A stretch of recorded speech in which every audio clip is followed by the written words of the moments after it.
প্রিয় শিক্ষার্থীবৃন্দ, আসসালামু আলাইকুম সবাইকে। তো আজকে তোমাদের যে আমাদের যে লাল সবুজ দাগানো বইতে, হ্যাঁ, তোমাদের সবাইকে স্বাগতম বায়োলজি ক্লাসে। তো সেটা হচ্ছে আমরা তো ক্লাসে তোমাদেরকে ভালো করে সবকিছু পড়াই দিছিলাম। তো আজকে আমরা তোমাদেরকে যে লাল সবুজ দাগানো বইটা যেটা তোমরা সবাই পিডিএফ হিসেবে সবাই পাইছো, হ্যাঁ, তো ওই জিনিসটা, এই লাল সবুজের দাগানো বইটা তোমরা হচ্ছে কিভাবে পড়বা, হ্যাঁ, মানে কিভাবে তোমরা পড়বা, কোন জায়গায় ইম্পর্টেন্ট কি জিনিস আছে, কিভাবে পড়লে তোমরা পরীক্ষায় ঠিকভাবে অ্যান্সার করতে পারবা, হ্যাঁ, তোমাদের মেডিকেলে পরীক্ষার জন্য কোন জায়গাগুলো থেকে স্পেশালি বেশি কোয়েশ্চেন আসে, হ্যাঁ, সেই জায়গাগুলোকে হাইলাইট করার চেষ্টা করব। তোমরা ততদিনে সবাই অলরেডি জানো যে আমাদের যে লাল সবুজ দাগানো বইটাতে তোমার লাল যে চিহ্নিত যে অংশগুলা, হ্যাঁ, সেগুলো হচ্ছে তোমার বেশি ইম্পর্টেন্ট, মানে মাস্ট টু নো, মানে অবশ্যই তোমাকে সেগুলো তোমার অবশ্যই জানতে হবে এবং অবশ্যই খুব ভালো করে পড়তে হবে। আর সবুজ দাগানো অংশগুলা তুলনামূলকভাবে একটু কম ইম্পর্টেন্ট, হ্যাঁ, তবে তো এগুলো ছাড়া যাবে না, অবশ্যই তোমাকে পড়তে হবে। তাহলে বেশি গুরুত্ব দিব আমার কোনটাতে, লাল লাল অংশ যেগুলা, সেগুলো আমাদের খুব ভালো করে পড়তে হবে। দেখবা যেগুলো আমরা ক্লাসে তোমাদেরকে বারবার বলেছি। তাহলে একটু খেয়াল করো, আমরা আজকে পড়াবো যেটা, সেটা হচ্ছে কোষ বিভাজন। খুবই ছোট্ট একটা অধ্যায়, কোশ্চেন নর্মালি গত 4-5 বছর ধরে আসতেছে, হ্যাঁ। তাহলে একটু খেয়াল করো যেটা, সেটা হচ্ছে যে এই দেখো কোষ বিভাজন, যে দেখো এখানে যে শুরুতেই আহ দেখো যে এই যে সামুদ্রিক সালামান্ডার, যে সামুদ্রিক সালামান্ডার কোষের মধ্যে, প্রাণীর মধ্যে প্রথম তোমার ওয়াল্টার ফ্লেমিং কোষ বিভাজনটা আবিষ্কার করছে, হ্যাঁ। তো এই তোমাকে এই কথাটা এখানে ইম্পর্টেন্ট যে প্রথম কে কোষ বিভাজন তোমার আবিষ্কার করছে, ওয়াল্টার ফ্লেমিং ফার্স্ট। আর কার মধ্যে? স্যালামান্ডারের মধ্যে। যেটা সাইন্টিফিক নেমটা তোমাকে মনে রাখতে হবে, হ্যাঁ, ট্রিটুরাস মেকুলোসা। তারপরে খেয়াল করো যে সেটা হচ্ছে, আমরা সবাই জানি কোষ বিভাজন 3 ধরনের: অ্যামাইটোসিস, মাইটোসিস, মিওসিস। দেখো এটা তোমার খুব ইম্পর্টেন্ট। তারপর আমরা এটাও জানি যে মানুষের মধ্যে তোমার যে 46টা ক্রোমোজোম থাকে, হ্যাঁ। আর আমরা হচ্ছে যে মানুষ কি ডিপ্লয়েড বা 2N যেটাকে আমরা বলি 2N। তারপরে খেয়াল করো যেটা, সেটা হচ্ছে একটা একটা করে চলে আসে যে অ্যামাইটোসিস। অ্যামাইটোসিস বিভাজন কোনটা? যেখানে তোমার হচ্ছে দেখবা যে একটা কোষ থেকে যে সরাসরি তোমার 2টা কোষ পরিণত হচ্ছে। তোমার এখানে যেটা ইম্পর্টেন্ট, পরীক্ষায় আসতে পারে যে তোমার কার কার মধ্যে তুমি অ্যামাইটোসিস কোষ বিভাজনটা পাবা। যাদের দেহটা সরল, যেমন তোমার ইস্ট, অ্যামিবা, তারপর তোমার হচ্ছে ব্যাকটেরিয়া, হ্যাঁ, এই 3টার মধ্যে আমরা মেইনলি তোমার অ্যামাইটোসিসটা পাবো। তারপর দেখো এখানে অ্যামাইটোসিস তাৎপর্যটা সবুজ কালি দিয়ে, এটা একটু কম ইম্পর্টেন্ট, হ্যাঁ। তো খেয়াল করে যেটা আছে যে জটিল ও উন্নত কোষ বিভাজন পদ্ধতির উৎপত্তি হয়েছে। তারপর যেটা বলছে তাৎপর্যটা কি, যে সংখ্যা বৃদ্ধির ক্ষেত্রে এই প্রক্রিয়া অত্যন্ত ফলপ্রসূ। জাস্ট এই কথাটা একবার রিডিং পড়বা। তারপরে আসো যেটা মাইটোসিস, বা আমরা যেটাকে বলি সমীকরণিক বিভাজন। আমরা জানি কি মাইটোসিস বিভাজনের ক্ষেত্রে 2টা জিনিস হয়। একটা আমরা বলি কি ক্যারিওকাইনেসিস, দেখো 19 হ্যাঁ মেডিকেলে আসছে অলরেডি একবার, খুব ইম্পর্টেন্ট। ক্যারিও মানে কি? ক্যারিও মানে আমরা বলি হচ্ছে কি নিউক্লিয়াস। আমরা জানি একটা কোষের মধ্যে 2টা জিনিস থাকে, একটা হলো তোমার সাইটোপ্লাজম, একটা থাকে নিউক্লিয়াস। তাহলে সাইটোপ্লাজমের বিভাজনকে বলে সাইটোকাইনেসিস, আর নিউক্লিয়াসের বিভাজনকে আমরা বলি ক্যারিওকাইনেসিস। তাহলে খুব ইম্পর্টেন্ট যে এটা কোশ্চেন আসতে পারে, যে আসছে অলরেডি একবার, যে নিউক্লিয়াসের বিভাজনকে কি বলা হয়? তাহলে ক্যারিওকাইনেসিস। আর সাইটোপ্লাজমের বিভাজনকে কি বলা হয় বলো? সাইটোকাইনেসিস। ক্লিয়ার? আশা করি এটা তোমরা বুঝতে পারছো। তারপরে আসো যে খেয়াল করতে হবে, এই 2টা কথা এখানে বেশি ইম্পর্টেন্ট, জোর দিয়ে পড়তে হবে। তারপর আমরা সবাই জানি মাইটোসিসকে সমীকরণিক বিভাজন বলা হয়, এই নামটা সমীকরণিক বিভাজন বলা হয়। কোথায় কোথায় মাইটোসিস ঘটে? হ্যাঁ, আমরা জানি কি আমাদের দেহ কোষে, তা উদ্ভিদের কাণ্ড শাখা, মানে একটা উদ্ভিদ বলো প্রাণী বলো, মানে যেসব জায়গায় বৃদ্ধি ঘটে সেসব জায়গায় তোমার কি পাবা? মাইটোসিস পাবা। সহজ কথা। তাহলে কোথায় কোথায় ঘটে খুব ইম্পর্টেন্ট, মনে রাখতে হবে। তারপরে আসো যেটা, সেটা হচ্ছে আর মাইটোসিসটা প্রথম যে মানে মাইটোসিস নামে নামকরণ করেন কে? ওয়াল্টার ফ্লেমিং, হ্যাঁ, মাইটোসিস নামে নামকরণ করেন। আর এটা প্রথম মাইটোসিসটা সবাই সর্বপ্রথম মাইটোসিসের কেরিওকাইনেসিস নাম দিছিল কে? স্লাইখার। স্লাইখার দিছিল কেরিওকাইনেসিস নামে। তারপরে আসলো যেটা, সেটা হচ্ছে এই যে এখানে খেয়াল করো যে মাইটোসিসের বৈশিষ্ট্য, মাইটোসিসের বৈশিষ্ট্য কি কি হচ্ছে। আমরা জানি এখানে কি তোমার একটা ক্রোমোজোম কি 2টা ক্রোমাটিডে ভাগ হয়। তারপর তোমার আরো হচ্ছে তোমার যে তারপর ক্রোমাটিড গুলোতে 2 মেরুর দিকে যেতে থাকে, এটা আমরা পরে অলরেডি পড়বো। তারপরে যে অপত্য কোষ মাতৃকোষের সমান সমগুণ সম্পন্ন হয়, তোমরা এগুলো সবাই জানো, হ্যাঁ, সমগুণ সম্পন্ন সমান হয়। তবে এখানে একটা খুব ইম্পর্টেন্ট যে আমাদের একজন মানুষের শরীরে কতগুলা কোষ থাকে? তাহলে 10⁻14, এটা মনে রাখতে হবে যে 100 ট্রিলিয়ন। 2 ভাবে কোশ্চেন আসতে পারে। তোমরা তো ধরো 2টাই কিন্তু তোমাদের বইতে আছে, 100 ট্রিলিয়নও আছে, 100 দিয়েও কোশ্চেনটা আসতে পারে, অথবা 10⁻14 দিয়েও কোশ্চেনটা তোমাকে দিতে পারে। 2টাই তোমার রাইট। তারপরে তোমার দেখো কোষ বিভাগ, মানে যে কোষ চক্র যে মাইটোসিস বিভাজনের আগে হয়, কে আবিষ্কার করছে? এটা প্রথম ইম্পর্টেন্ট, হাওয়ার্ড এবং পেল্ক। হাওয়ার্ড এবং পেল্কের কোষ চক্র। তারপরে খেয়াল করো যেটা সেটা হচ্ছে এখানে দেখো যে দুইটা ফেজ, একটা হচ্ছে ইন্টারফেজ বা প্রস্তুতি পর্যায়ে, যেখানে সবচেয়ে বেশি সময় লাগে 90 থেকে 95%, আর বাকি 5 থেকে 10% সময় লাগে হচ্ছে মাইটোসিস দশা বা যেটাকে আমরা বিভাজন পর্যায়ে বলি। আর তোমরা একটু পরে দেখবা আমরা এই যে বিভাজন পর্যায়ের মধ্যে আমরা যে মাইটোসিস ধাপগুলোকে বলি।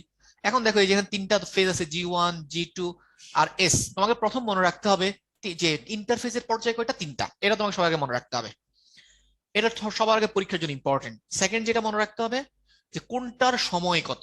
দেখো G1 এ আমরা যেমন 30 থেকে 40, ডিএনএ প্রতিলিপনে হচ্ছে 30 থেকে 50, আর G2 তে কত? 10 থেকে 20%। এই টাইম গুলো তোমাকে আগে সবার আগে মনে রাখতে হবে। তারপরে খেয়াল করে এখানে আসতে হবে যে তোমার কোনটাতে কি হয়। কোনটাতে কি হয় তোমরা দেখবা যে একটু, যে আমরা জানি যে দেখো যে আমাদের যে একটা কোষ যে বিভাজিত হবে, হ্যাঁ, বিভাজিত হওয়ার আগে যে সে একটা ফেজে যাবে, যেমন G1 ফেজে কি হয়, এস এ কি হয়, G2 কি হয়। হ্যাঁ, এখন এখানে খেয়াল করেন কিছু কথা আছে, যেমন দেখো যে কিছু কোষ আছে যারা হচ্ছে দ্রুত বিভাজিত হয়, যেমন এই যে মূল কাণ্ডের শীর্ষ, হ্যাঁ, এগুলা তোমার কিছু তারপর আমাদের যেগুলো তোমার সহজে বিভাজিত হয়, আবার কিছু আছে যেগুলো সহজে বিভক্ত হয় না।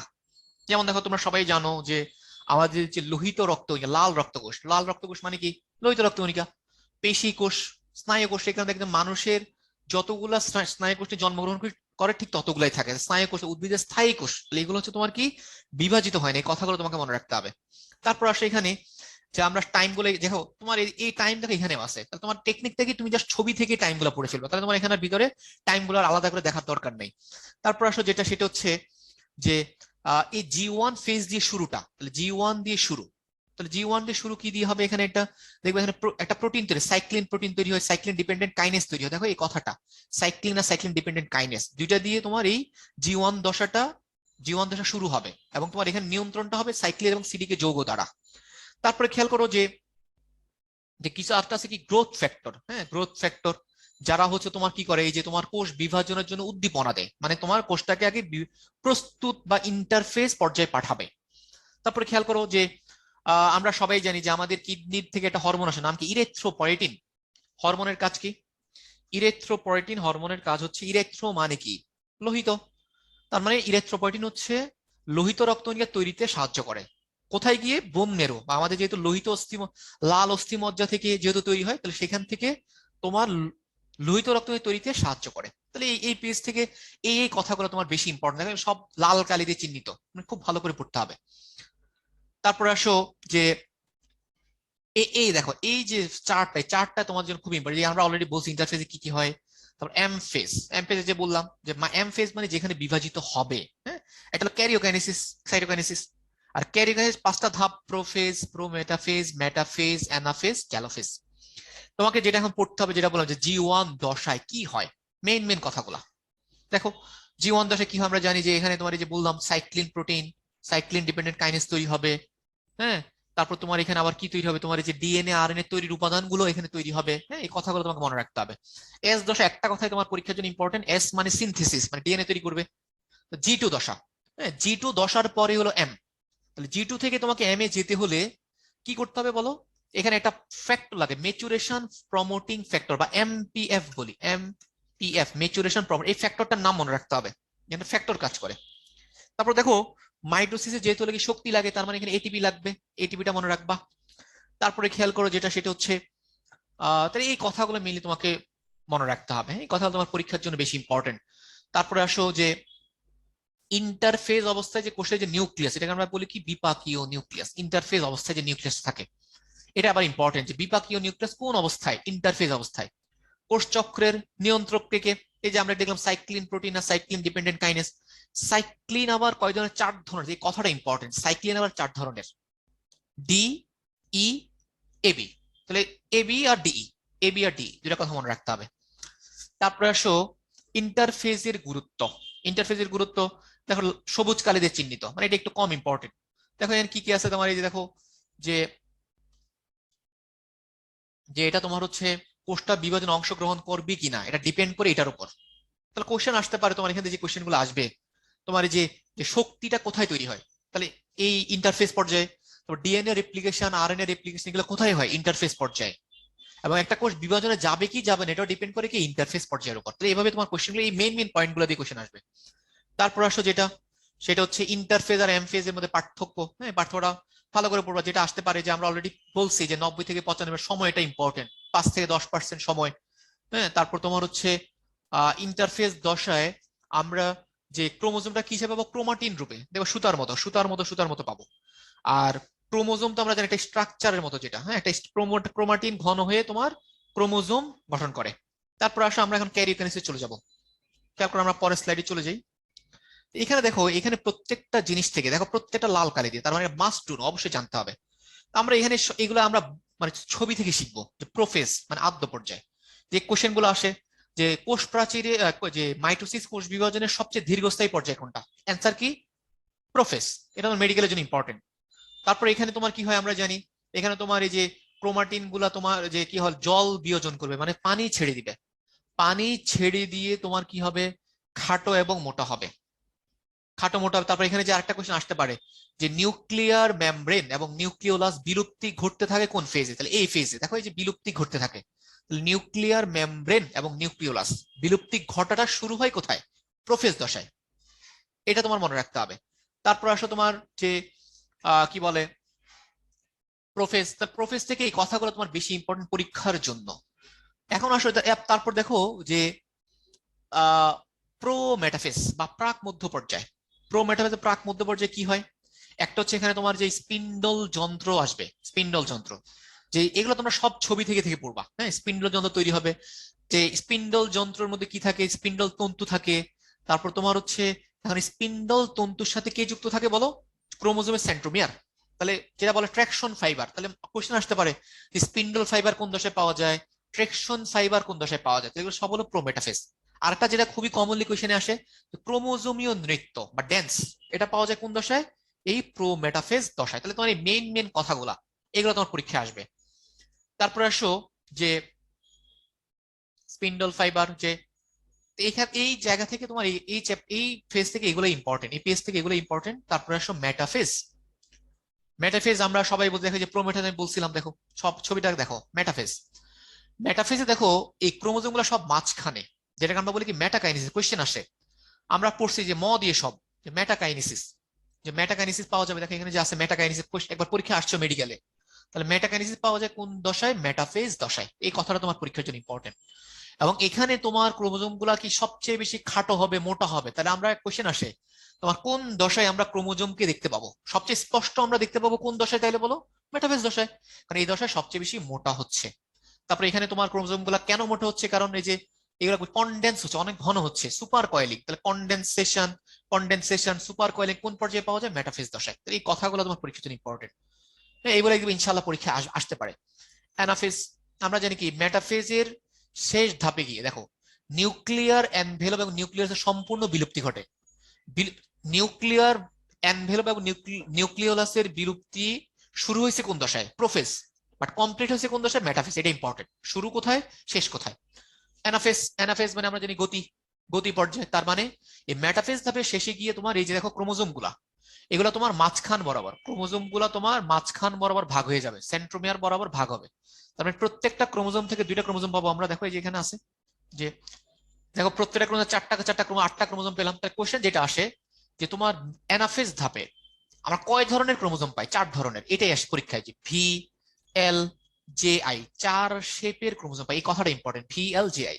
এই কথাটা যা সেখান থেকে পরীক্ষা আসতে পারে। তারপর টেলোফেজ। প্রোফেজে আমরা যা পড়েছি, টেলোফেজ আর উল্টা। এখানে কি হবে? এখানে পানি শোষণ, মানে প্রোফেজের উল্টা, এখানে তোমার পানি শোষণ করবে। তারপর এখানে তোমার আবার কি নিউক্লিয়ার এনভেলপ এবং নিউক্লিয়ার মেমব্রেন, মানে নিউক্লিয়ার এনভেলপ বা নিউক্লিয়ার মেমব্রেন এবং নিউক্লিওলাসের পুনঃ আবির্ভাব ঘটবে, যেটা বিলুপ্ত হওয়া শুরু হয়েছিল কোথায়? প্রোফেজে। তারপর একটু খেয়াল করো, এখানে দেখো ওরা যে মনে রাখার জন্য একটা টেকনিক দিচ্ছে, এটা দিয়ে মনে রাখতে পারো, কোনো সমস্যা নেই। তারপর সাইটোকাইনেসিস। দেখো আমার ক্যারিওকাইনেসিস শেষ, যখন তোমার ক্রোমোজোম গুলা 2 মেরুতে চলে যাবে, তখন তোমার 2 মেরু যাওয়ার পর আস্তে আস্তে যে টেলোফেজ পর্যায়ের পরে তোমার কি হবে? আমার ক্যারিওকাইনেসিস সমাপ্তি। দেখো ছিল হচ্ছে একটা নিউক্লিয়াস, হয়ে গেল কয়টা নিউক্লিয়াস? 2টা নিউক্লিয়াস। তারপরে খেয়াল করো যেটা, সেটা হচ্ছে যে সাইটোকাইনেসিস হবে এখন। হ্যাঁ, মানে ক্যারিওকাইনেসিস পরে কি হয়, সাইটোকাইনেসিস, মানে সাইটোপ্লাজম গুলা দুই পাশে সরে যাবে। সরে যাওয়ার পরে মাঝখানে কি তৈরি হবে, কোষ প্লেট। মাঝখানে কোষ প্লেট আসবে, কোষ প্লেট দিয়ে কোষ প্রাচীর আসবে। তো এভাবে তোমার সাইটোকাইনেসিস হওয়ার পরে তোমার যে কোষ প্লেট তৈরি হবে, তারপর তোমার হচ্ছে মাঝখানে তারপর প্রাণী উদ্ভিদ কোষে কোষ প্রাচীর আসবে। আর প্রাণী কোষের ক্ষেত্রে কোষ প্রাচীর ছাড়া শুধুমাত্র কি আসবে, কোষ ঝিল্লি। কোষ ঝিল্লিটা আসবে। তাহলে এই কথাগুলো একটু পরীক্ষার জন্য পড়বো, আর কিছু না। এখন ডাবের পানির ক্ষেত্রে দেখবা যে একটা জিনিস আছে, মুক্ত নিউক্লিয়ার বিভাজন। যদি যে কোনো কোনো জিনিসের ক্ষেত্রে তোমার যে শুধুমাত্র ক্যারিওকাইনেসিস চলতে থাকে, মানে ক্যারিওকাইনেসিস যদি চলতে থাকে, তাহলে তোমার কি হবে, তোমার বেশি বেশি নিউক্লিয়াস তৈরি হবে। আর সাইটোকাইনেসিস না হওয়া বাদে তো তোমার মাঝখানে নিউক্লিয়ার যে কোষ প্রাচীরটা তৈরি হচ্ছে না। এই কারণে তোমার তাহলে মুক্ত নিউক্লিয়ার বিভাজন কার ক্ষেত্রে দেখা যায়, এই কথাটা ইম্পর্টেন্ট। মুক্ত নিউক্লিয়ার বিভাজন কার ক্ষেত্রে দেখা যায় আমরা জানি, বলো?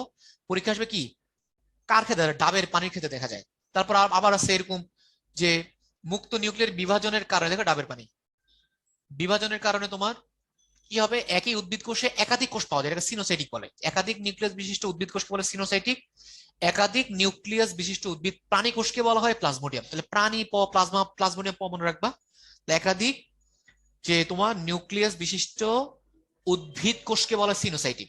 আর একাধিক নিউক্লিয়াস প্রাণীকে বলে, তাহলে কথা আসবে যে একাধিক নিউক্লিয়াস উদ্ভিদকে কি বলা হয়, প্রাণীকে কি বলা হয়, এটা আসতে পারে। আর ক্যারিওকাইনেসিস সাইটোকাইনেসিস পার্থক্য তুমি পড়বা, পার্থক্য পড়লে এখানে মেইন মেইন যেগুলো যে বললাম, হ্যাঁ, কথাগুলো এখানে, ক্যারিওকাইনেসিস মানে কি, সাইটোকাইনেসিস মানে কি, হ্যাঁ, ক্যারিওকাইনেসিস কি হয়, মেইনলি ইম্পর্টেন্ট ক্যারিওকাইনেসিসটা, কারণ এখানে মেইন 5টা ধাপ। এই কথাগুলো তোমার যে আসতে পারে যে ক্যারিওকাইনেসিস কয়টা ধাপ, 5টা ধাপ। এই কথাটা ইম্পর্টেন্ট এখানে। ওকে, তাহলে এটা তোমার লাল কালি দিয়ে পড়তে হবে ভালো করে। মাইটোসিসের গুরুত্ব, গুরুত্ব বেশি ইম্পর্টেন্ট। তবে কি আসে পরীক্ষাটা তোমাকে মনে রাখতে হবে। এখানে দেখো অনেকগুলো গুরুত্ব আছে, তুমি অলরেডি অনেকগুলো জানো। তোমাকে মনে রাখতে হবে কোনগুলো একটু এটিপিক্যাল, যেমন বংশবৃদ্ধি। যে কার ক্ষেত্রে বংশবৃদ্ধি মাইটোসিস প্রক্রিয়া হয়, ক্ল্যামাইডোমোনাস শৈবালের ক্ষেত্রে, ক্ল্যামাইডোমোনাস শৈবালের ক্ষেত্রে। তারপর আরেকটা ইম্পর্টেন্ট 3 নাম্বার, জননাঙ্গের সৃষ্টি এবং জনন কোষের সংখ্যা বৃদ্ধি। তাহলে তুমি দেখো এখানে অনেকগুলো আছে, তুমি যেটা মনে থাকবে না, যেটা কনফিউশন লাগে, এটা তোমার ভালো করে মনে, বংশবৃদ্ধি মনে রাখতে হবে কার ক্ষেত্রে, ক্ল্যামাইডোমোনাস।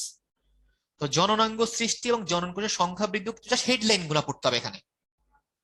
বাকিগুলো ক্ষতস্থান পূরণ আমরা জানি, পুনরুৎপাদন এটাও আমরা জানি, যে আমরা জানি যে আমাদের যে লোহিত রক্তকণিকা, ওরা কিন্তু বিভাজিত হতে পারে না। তাহলে দেখো, হুম, তাহলে ওরা কি তাহলে অতি সীমিত, তাহলে পুনরুৎপাদন হয় ওদের। আর তারপর খেয়াল করো গুণগত বৈশিষ্ট্যের স্থিতিশীলতা রক্ষা। তারপর অনিয়ন্ত্রিত মাইটোসিস মনে রাখবা, অনিয়ন্ত্রিত মাইটোসিসের কারণে কি হয়, টিউমার ক্যান্সার। কোশ্চেন আসতে পারে টিউমার ক্যান্সার কেন হয়, অনিয়ন্ত্রিত মাইটোসিসের কারণে।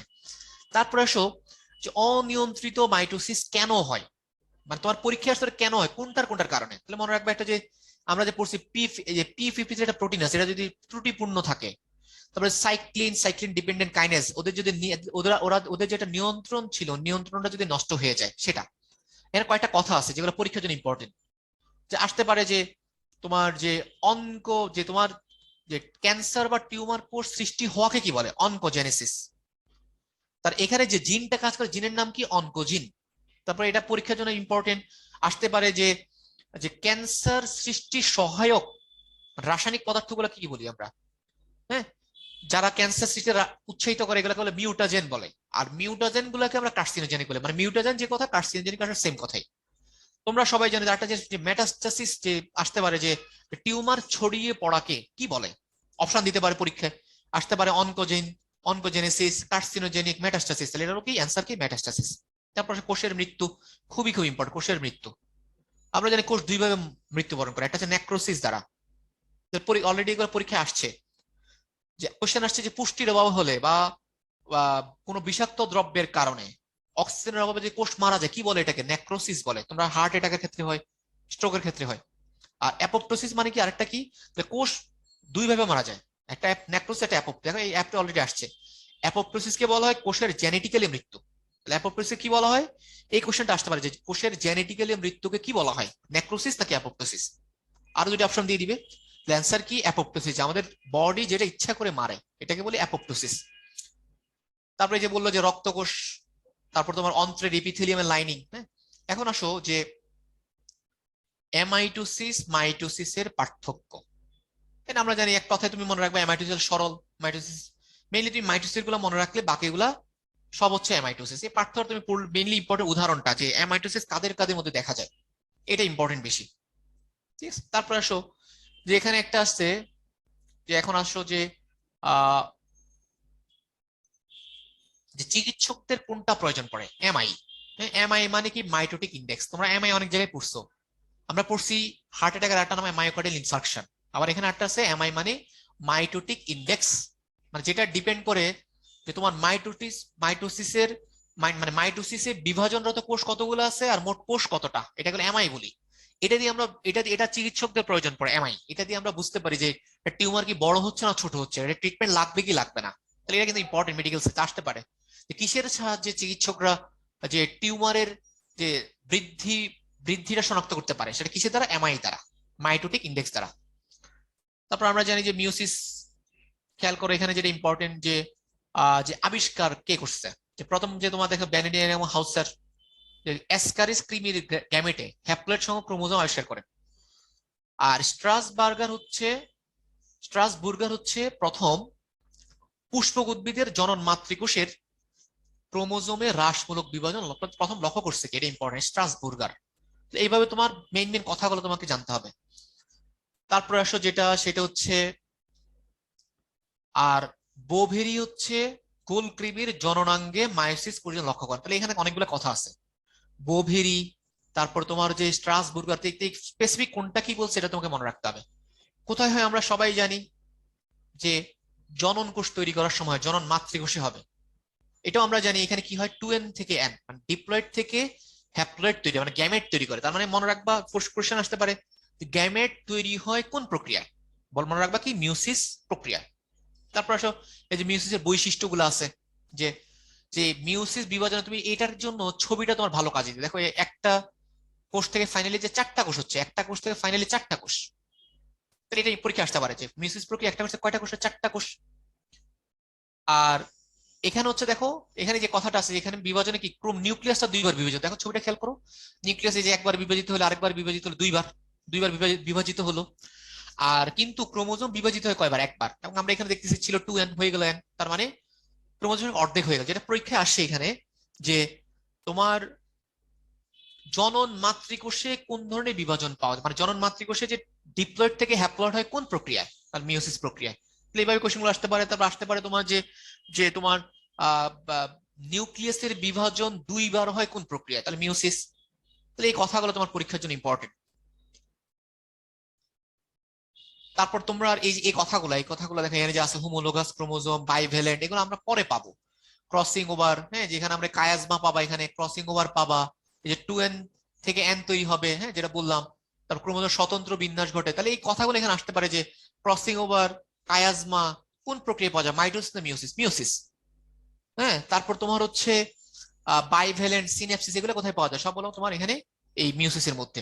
এখন আসো যে আমরা জানি যে মিউসিস ওয়ান এর মধ্যে মেইনলি ক্রোমোজোম সংখ্যাটা অর্ধেক হয়, এই কারণে মিউসিস ওয়ানটাই মেইনলি হ্রাসমূলক। আর মিউসিস টুটা হচ্ছে অনেকটা কার মতো আমরা বলি, অনেকটা বলি যে মিউসিস টুটা হচ্ছে অনেকটা, দেখো লিখে আছে সমীকরণিক বিভাজন। সমীকরণিক মানে কি, মাইটোসিস। আর মিউসিস ওয়ানকে আমরা বলি হ্রাসমূলক বিভাজন, যেটা চারটা পর্যায়ে আছে। দেখো ওই যে প্রোফেজ, মেটাফেজ, যেটা তোমার মনে রাখতে হবে এখানে, এই যে প্রোফেজের চারটা ধাপ, এই প্রোফেজের পাঁচটা ধাপ, ল্যাপটোটিন, জাইগোটিন, প্যাকাইটিন, ডিপ্লোটিন, ডায়াকাইনেসিস, এটা তোমার পরীক্ষার জন্য ইম্পর্টেন্ট। এখানে একটা জিনিসই পড়া লাগবে মেইনলি, এই তোমার পাঁচটা ধাপের বর্ণনা পড়া লাগবে, কোনটাতে কি হয়। তাহলে দেখো, তাহলে এখানে বলছে দেখো, যেহেতু এই প্রোফেজ মায়োসিস ওয়ান যেটা, যেহেতু মায়োসিস ওয়ানটাই আসলে এখানে মেইনলি ক্রোমোজোম সংখ্যা অর্ধেক হচ্ছে, এই কারণে মায়োসিস ওয়ানটাই সবচেয়ে গুরুত্বপূর্ণ। তাহলে কোনটা বেশি গুরুত্বপূর্ণ, কোশ্চেন আসতে পারে কোন পর্যায়টা বেশি গুরুত্বপূর্ণ, মায়োসিস ওয়ান নাকি মায়োসিস টু। তাহলে মনে রাখতে হবে কোনটা বেশি গুরুত্বপূর্ণ, মায়োসিস ওয়ানটা, কারণ মায়োসিস টু তো পুরো মাইটোসিসের মতো। তাহলে এখন আসো আমরা প্রোফেজ ওয়ানটা পড়বো। দেখো এই যে বললাম একটা একটা করে যে প্রোফেজ ওয়ানের পাঁচটা ধাপ, কোশ্চেন আসে যে ল্যাপটোটিন, যে তোমার ক্রোমোমিয়ার দেখা যায় কোন ধাপে। তাহলে ক্রোমোমিয়ার আমরা দেখতে পাচ্ছি মেইনলি কোন ধাপে বলো, এই তোমার এই যে ক্রোমোমিয়ার প্রথম দেখা যাচ্ছে কোথায়, ল্যাপটোটিনে। তার চেয়ে বেশি যেটা ইম্পর্টেন্ট পরীক্ষায় আসে যে তোমার যে পোলারাইজড বিন্যাস কোথায় পাওয়া যায়। তারপর তারপর আসে বুকে বা ফুলের তোড়ার মতো দেখা যায় কোন ধাপে। তাহলে মনে রাখতে হবে যে পোলারাইজড বিন্যাস, তারপর বুকে এগুলো পাওয়া যায় কোন দশায়? ল্যাপটোটিন দশায়। এই কথা, এই দুইটা কথা তোমাকে দেখো, এই দুইটা লাল কালারে চিন্তা করা আছে। তো তোমাকে পড়ার সময় এগুলো তোমার গুরুত্ব দিয়ে পড়তে হবে। তারপর খেয়াল করো, সাথে তুমি ছবিগুলো মিলাবা। তারপর জাইগোটিন, হ্যাঁ, জাইগোটিন দশা আমরা কি পাবো? তোমার দুইটা কথা মনে রাখতে হবে, যে সিনেপসিস পাই, আরেকটা পাই হচ্ছে আমরা কি? বাইভ্যালেন্ট। পরীক্ষা এটাই আসবে যে জাইগোটিন দশাটা তোমার কোন উপপর্যায়ে পাওয়া যায়। এরকম অপশন থাকবে, ল্যাপটোটিন, জাইগোটিন, প্যাকাইটিন, ডিপ্লোটিন। তাহলে অ্যান্সার করতে হবে জাইগোটিন। তারপর এটা আবার পরীক্ষা আসবে যে সিনেপসিস, যে যে সিনেপসিস বাইভ্যালেন্ট দশাটা কোথায় পাওয়া যায়। তাহলে এটাও তোমার বললাম যেটা জাইগোটিন, আবার সিনেপসিসে দুইটাই তোমাকে মনে রাখতে হবে, দুইটাই পাওয়া যায় কোথায়? জাইগোটিন। তাই দুইটা কথা তোমার এখানে জাস্ট মনে রাখা লাগবে। এগুলো আমাদের দেখো লাল কালে চিহ্নিত। তারপর দেখো প্যাকাইটিন। প্যাকাইটিনে তোমরা কি পাবা? প্যাকাইটিনে তোমার মনে রাখতে হবে একটা হচ্ছে টেট্রাট। টেট্রা, টেট্রা মানে কি? চার। মানে আমরা এখানে যে এই যে তোমার হোমোলোগাস ক্রোমোজোম যে জোড়া বাঁধছে, এই জোড়া বাঁধা ক্রোমোজোমের মধ্যে তুমি এখানে চারটা ক্রোমাটিড পাবা, একসাথে চারটা ক্রোমাটিড, এটাকে টেট্রাট বলে। কোয়েশ্চেন আসে, টেট্রাট দশা কোথায় পাবা? প্যাকাইটিন দশায়। আবার কোয়েশ্চেন আসতে পারে, আরো আসবে তোমার যে কায়াজমা কোথায় পাওয়া যায়।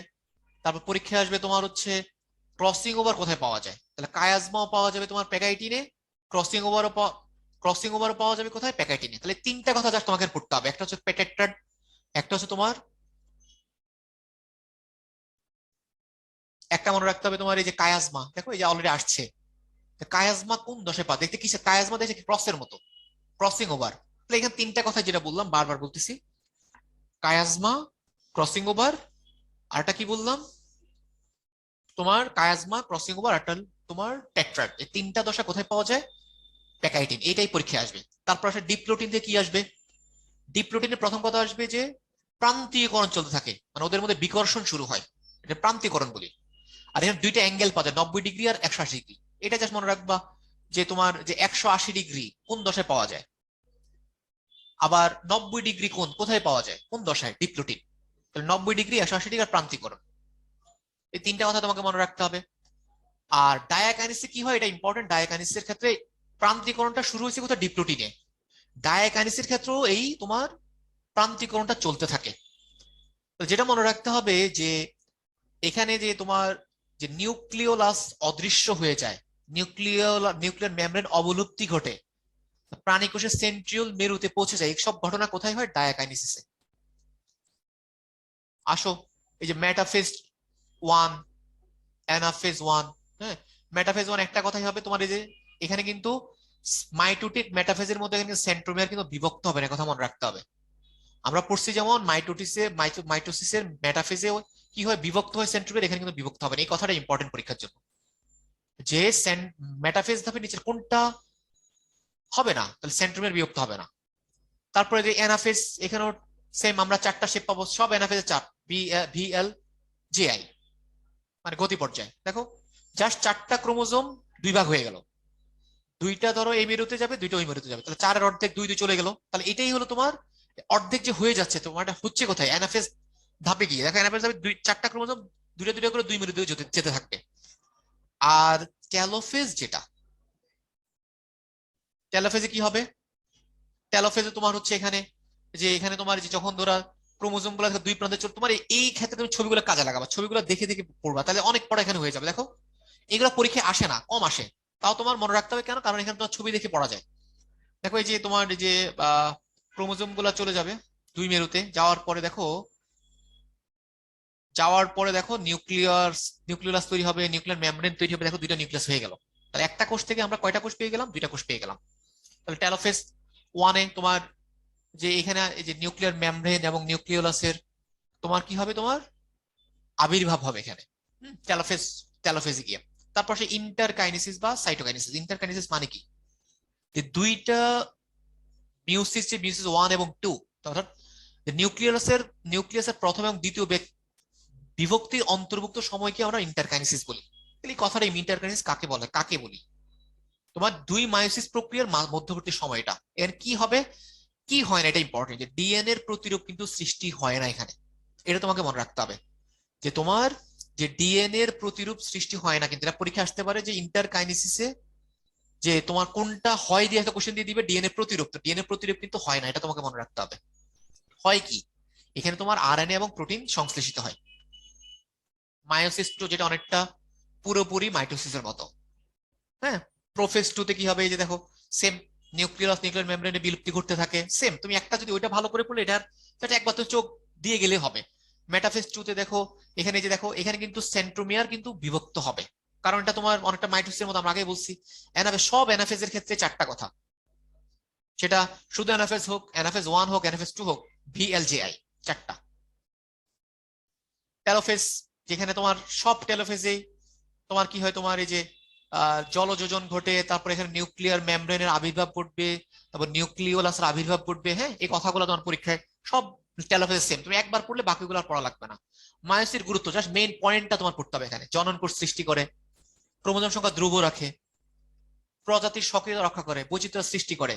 কেন বৈচিত্র্য সৃষ্টি করে আমরা জানি, ওই যে কেন হয়, ক্রসিং ওভার হয়, ক্রসিং ওভারের কারণে বৈচিত্র্যতা তৈরি হবে, অভিব্যক্তি হয়, গ্যামেট সৃষ্টি, বংশবৃদ্ধি, যৌনক্রম, ম্যান্ডেলের সূত্র। কোশ্চেন আসতে পারে যে যৌনক্রম, যে তোমার যৌনক্রমের ক্ষেত্রে কোন বিভাজন কাজ করে, তাহলে মিউসিস। তারপর ম্যান্ডেলের সূত্র, ম্যান্ডেলের সূত্রের ব্যাখ্যা কোনটা ছাড়া সম্ভব না, মিউসিস ছাড়া। বৈচিত্র্য তৈরি হয় কোনটাতে, এখানে সবগুলা কথাই তোমার এমসিকিউতে আসতে পারে। তাহলে এখানে তুমি দেখো মাইটোসিস আর মিউসিস গুলো তুমি যে কোনো একটা ভালো করে পড়বা, একটা যে কোনো একটা ভালো করে পড়লে, মিউসিস ভালো করে পড়লে বাকিটা মাইটোসিস। ক্রসিং ওভার আবার নতুন করে দিচ্ছে দেখো। প্রথমত মনে রাখতে হবে আবিষ্কারক কে, Hart Morgan, Thomas Hart Morgan তোমার ক্রসিং ওভার আবিষ্কারক। কোথায় আবিষ্কার করছে, ভুট্টা উদ্ভিদে। সেম আবারও আসতে পারে, ক্রসিং ওভার কোথায় দেখা যায়, দেখো প্যাকাইটিন দশায়, প্যাকাইটিন উপপর্যায়ে দেখা যায়। তাহলে এই কথাগুলো তোমার পরীক্ষায় আসতে পারে, পরীক্ষার জন্য ইম্পর্টেন্ট। দেখো এখানে যে এখানে একটা এনজাইম কাজ করে এন্ডোনিউক্লিয়াস, এই যে দেখো দুইটা নন সিস্টার ক্রোমাটিড যে জোড়া লাগছে, কায়াজমা হয়ে কায়াজমা, তাহলে এখানে তোমার কি, এই যেখানে জোড়া লাগছে এখানে ভেঙে যাবে, কি দিয়ে ভাঙবে, এন্ডোনিউক্লিয়াস দিয়ে, এটা মনে রাখতে হবে। এন্ডোনিউক্লিয়াস দিয়ে ভাঙবে, ভাঙার পর অংশ বিনিময় হবে, অংশের বিনিময় পর ওরা কি আবার কি পুনরায় কি আবার একটা একটা জোড়া লেগে যাবে। জোড়া লাগাবে কি দিয়ে, লাইগেজ দিয়ে, লাইগেজ দিয়ে জোড়া লাগায়, আর এন্ডোনিউক্লিয়াস দিয়ে ভাঙে। ক্রসিং এর গুরুত্ব দেখো, এটা একটু কম ইম্পর্টেন্ট, একটু কম ইম্পর্টেন্ট। যে এই যে ক্রসওভার কি হয়, তোমার অংশের বিনিময়ে আমরা জানি।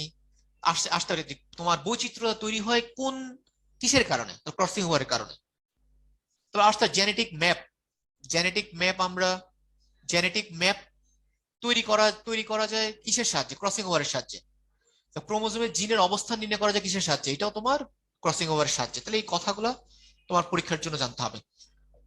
মাইটোসিস মিওসিসের পার্থক্য খুবই ইম্পর্টেন্ট, দেখো লাল কালিতে চিহ্নিত আছে, খুব ভালো করে পড়তে হবে। অলরেডি আমরা এতক্ষণ যা পড়ছি এটার সার সংক্ষেপ হচ্ছে এখানে, সার সংক্ষেপ এখানে কোনটা নাই। দেখো আমরা সবই সংগঠন স্থান, অপত্য সংখ্যা পড়ছি, যে ইন্টারফেস, সিনেসিস বা সবই ক্রসিং জানি। এটা এটা স্পেশাল বিবর্তন এবং যৌনক্রম, বিবর্তন এবং যৌনক্রম যে কিসের কোনটার সাথে সম্পর্ক আছে, মিওসিসের সাথে। তারপর ক্রোমোমেয়ার দেখা যায় কোনটাতে, আমরা জানি মিওসিস। দেখো আমরা এই যে এতক্ষণ পড়ে আসলাম, তুমি এখন এটা একবার পড়লে যে মেইন মেইন পয়েন্ট গুলো, এই যে পয়েন্ট গুলো পড়বো, যেগুলো এক সাইড ভালো করে পড়বা, তাহলে তোমার জন্য সহজ হবে। যেটা তোমার মাইটোসিস, হ্যাঁ মাইটোসিস হয় সেটা মিউসিস হবে না, ওইরকম আর কি। বেশিরভাগ দেখবে মিউসিসে হয়, তোমার ক্রসিং ওভার, বিবর্তন জনুক্রম, ক্রোমোমিয়ার, হ্যাঁ এইগুলো তো বেশিরভাগ তোমার মিউসিসে হয়। তাহলে এই কথাগুলো মনে রাখতে হবে। ক্রোমোজোম জিনের পাঠ্য একটু কম ইম্পর্টেন্ট, এটা এটা এগুলো তোমার জাস্ট রিডিং পড়বা, ক্রোমোজোম জিনের। তারপর দেখো যে পেঁয়াজের মূলে কয়টা ক্রোমোজোম থাকে, দেখো 16টা ক্রোমোজোম, এটা মনে রাখতে হবে। যেহেতু তোমার এক ছোট্ট করে একটা কথা আছে, আমাদের যেমন কয়টা ক্রোমোজোম থাকে, 46টা।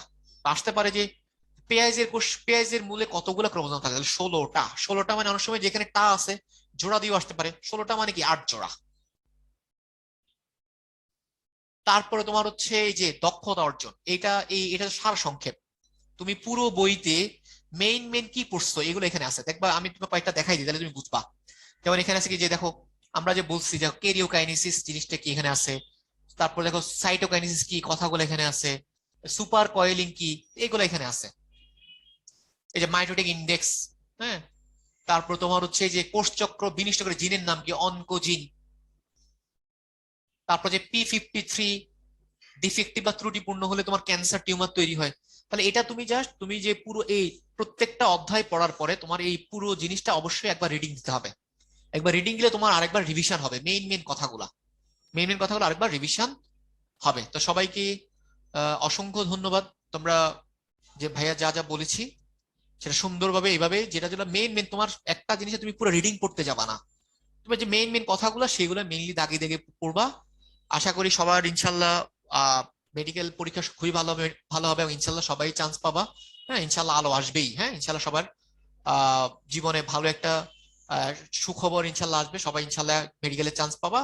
তোমার সেই জন্য তোমার দরকার নিজের তীব্র ইচ্ছা আকাঙ্ক্ষা এবং নিজের মন প্রাণ দিয়ে চেষ্টা। আশা করি সবাই চেষ্টা করে যাচ্ছ, চেষ্টা করে যাবা। সবাই ভালো থেকো। আল্লাহ হাফেজ। আর আমি তোমাদের সাথে এতক্ষণ ছিলাম doctor Tanvir, Shaheed Suhrawardy medical college থেকে আমি পাশ করছি। ঠিক আছে।